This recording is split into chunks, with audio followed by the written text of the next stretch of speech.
Daily Daf Yomi, we're on page number 18 of Masechet Shevuot, making fantastic progress.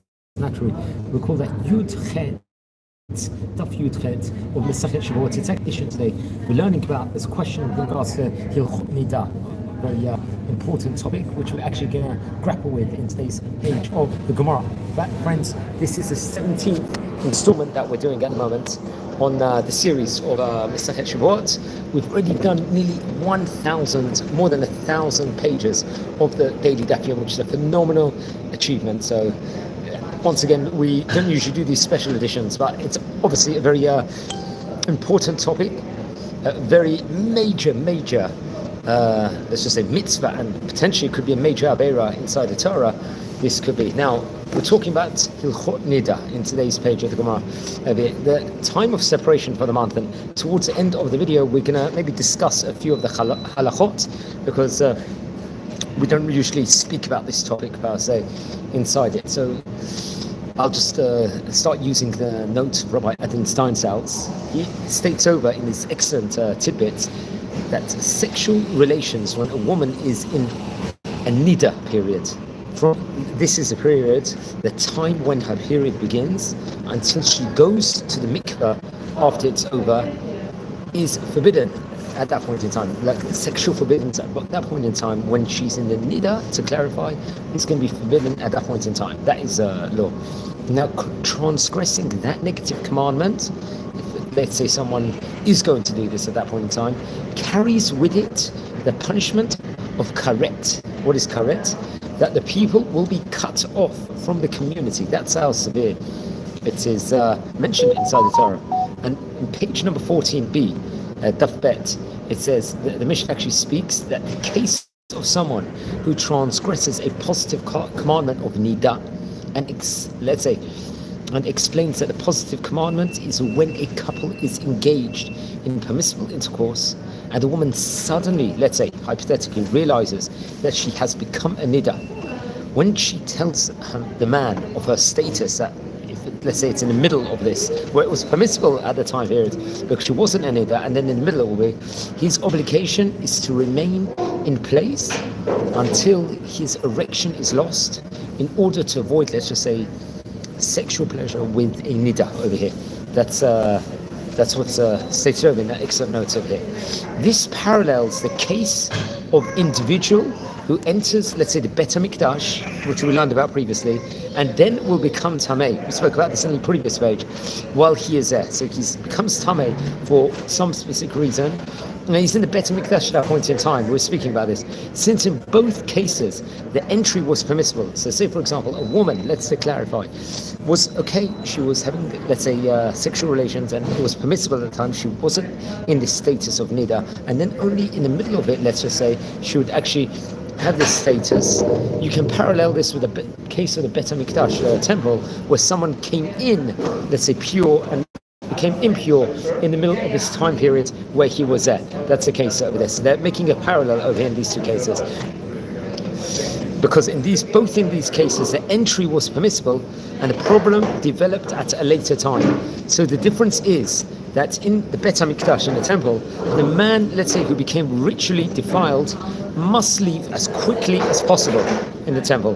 While in the case of Nidda, the recommendation is to wait until it is appropriate to leave. So at that point in time, now the man has to wait until it's permissible at that point in time.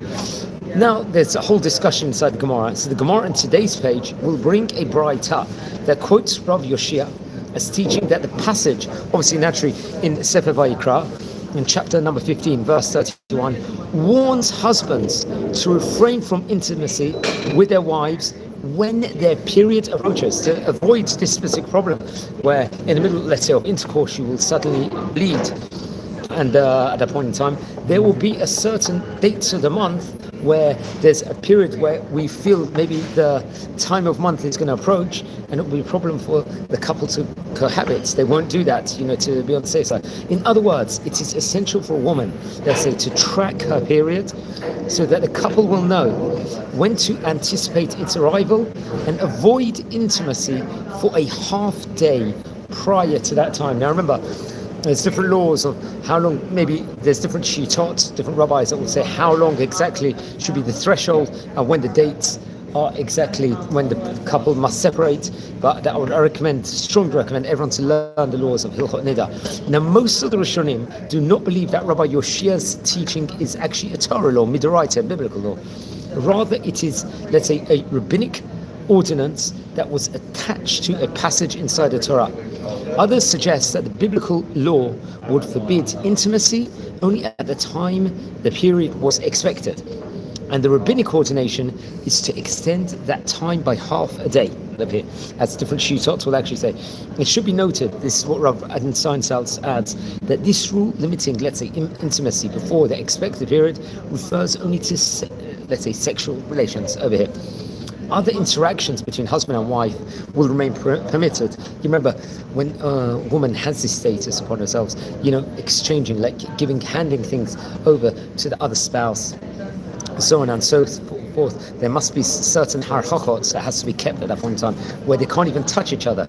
Maybe how they sit each other, how the beds are separated. All these things are inserted. So now that we're speaking on this topic, we're going to use your EdSet website. It's an excellent website out there which actually deals with different laws with regards to Hilchot Nidda in of itself, because now we're speaking about this page itself.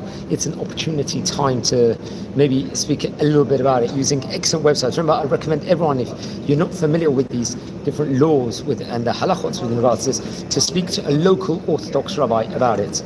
So it starts off in the Yoetzet website. According to the Torah law, bleeding only makes a woman nidda when, let's say, it's uterine, one of specific set of colors, and accompanied by an internal physical sensation. They call this a hargasha. Now, rabbinic law expands these definitions, as we're going to explore now inside just this video over here, using the excellent Yoetzet.org website. Okay, so say for example, let's say the bleeding in a cut or a wound or an abrasion, they call this a dam makah. It will not make a woman a nidda over here if it's one of these statuses, let's just say. Though the most common cause, let's say, of nidda is menstruation, nidda and menstruation are not synonymous. Dam nidda, let's say the blood, nidda bleeding itself, typically comes from shedding of the uterine lining, which can occur either with menstruation or as a result of, let's say, hormone fluctuations. Now, this may happen at any point, let's just say, in the monthly cycle, and can include bleeding induced by medications that can actually occur. There's different medications, such as withdrawal bleeding from hormonal contraceptives. That's one of the ways. Now, different colors over here, what one's got to be aware of if they see bleeding. So Torah law recognizes only 4 specific shades of red and the color black as nidda colors over here. But the expertise required, let's just say, to distinguish between the different shades, I think wasn't necessarily so clear after Talmudic times. And today, any shade of red or black that tend towards them is considered a nidda color. Let's say pink and peach are also considered shades of red. Now, there's the issue of discharge. That, let's say, discharge that has no trace of red, for example, clear, white, beige, yellow, or green, does not make a woman nidda over here. That's what it's stated. Now, brown, let's say the shade of coffee, or with milk or lighter with any hint of red, also does not make a woman nidda. This is what the article is stating over here. Now, questionable colors are best checked in natural sunlight, holding the cloth or stained item in the shade rather than in direct sunlight, as colors may appear different in artificial lighting. Over here. Now, the article adds, darker shades of brown or browns with a reddish tint should be evaluated by, let's say, a rabbinic authority, a halachic authority. The website over here, Yoetzet, also recommends having colors that seem to have a slight reddish tint, such as light shades of pink, as I say, over here, or peach evaluated, since they can be difficult to assess oneself. So one should go to an Orthodox rabbi, one that's competent within regards to the laws within regards to this. Now, hargasha and stains, the feeling that someone might get when they might be bleeding. This is what also talked about. Torah law only considers a woman nidda if she has an internal sensation defined as a hargasha accompanying her bleeding. So now rabbinic law, however, sometimes considers a woman nidda even when she doesn't have a hargasha, this feeling. If a woman, let's say, has a blood flow or sees blood exit her body, we presume that she had a hargasha over here, a feeling, and she became nidda. Now let's say if a woman discovers an apparent blood stain on her clothing or another surface without a hargasha, then she may become a nidda, depending on several halachic factors, included, let's just say, going back to laws of stains. Now, what about uncertainty over here? And that's another topic we should speak about over here now that we're in the topic over here. If a woman is unsure of her status, as, let's say, when she has bleeding with a questionable source or finds a blood stain with a questionable color, let's just say, she should not independently assume that she is a nidda over here. Rather, she should consult, once again, an Orthodox rabbi over here until her status has been clarified. However, she should follow all the laws of nidda at that stage of time, once again. What are the dinim is? They should, every couple, or definitely the woman, should actually learn these laws and read books of competent Orthodox rabbis in regards to this. They're not available in the English language, that's for sure.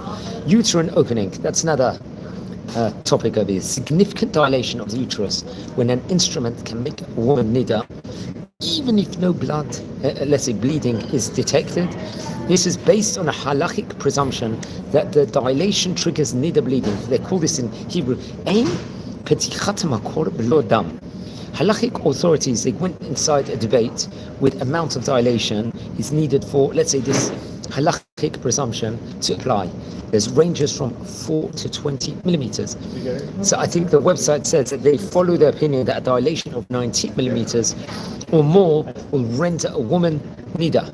So they very much, they say the most routine gynecological procedures do not involve this degree of dilation.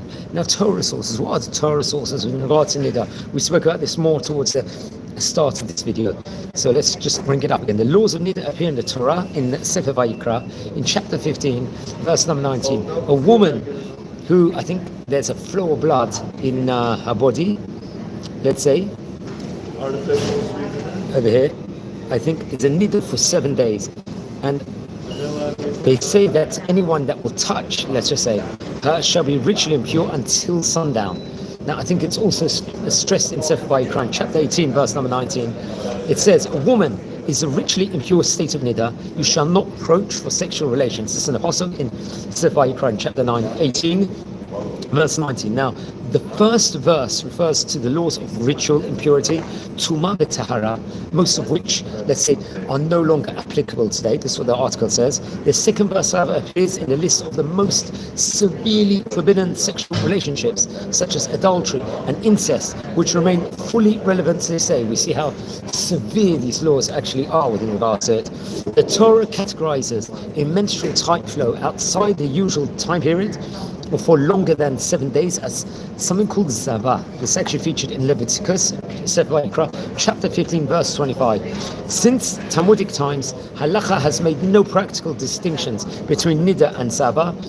In common usage, as a general thing, we would recommend, we're using this website from the Yoetzet, I think, website over here, which has excellent information all on the topic.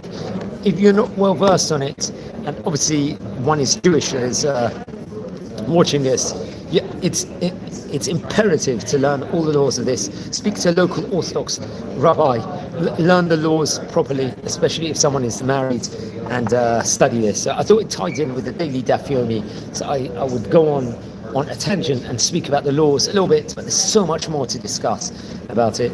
There's an excellent book, I think there's many excellent books in English language that actually goes on from point to point in regards to different laws of nidda. So please, everyone, subscribe to the channel over here. We're learning Daf Yomi every single day. This is the 17th installment on Masechet Shevuot. Wishing you all well and Shavuot Tov Barach. Take care and be well, everyone.